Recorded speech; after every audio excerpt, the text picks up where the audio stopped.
नमस्कार मित्रांनो, आज आहे आपल्या 365 डेज विपश्यना चॅलेंजचा डे 71।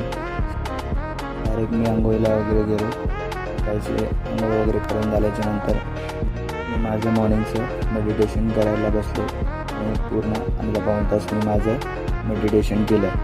मेडिटेशन झाल्याच्या नंतर मी आज मम्मीच्या इथेच खालच्या रूममध्ये होतो, तर मॉर्निंगची देवबत्ती करायला घेतली। पहिले मी देवाच्या फोटोंना हार वगैरे घालून घेतले आणि त्याच्यानंतर मग देवबत्ती वगैरे केली। देवबत्ती झाल्याच्या नंतर मी माझ्या मॉर्निंगचा नाश्ता करायला घेतला। नाश्ता वगैरे करून झाल्याच्या नंतर मी जरा मम्मीला थोडीफार हेल्प केली आणि त्याच्यानंतर माझी ऑफिसची तयारी करायला घेतली। ऑफिसला जाण्यासाठी रेडी वगैरे झालो। संध्याकाळी मी पुन्हा ऑफिसवरनं घरी आल्याच्या नंतर माझी इव्हनिंगचे मेडिटेशन वगैरे करायला घेतली। आजचा दिवस इथे संपला। उद्या पुन्हा भेटू। Tata, bye bye.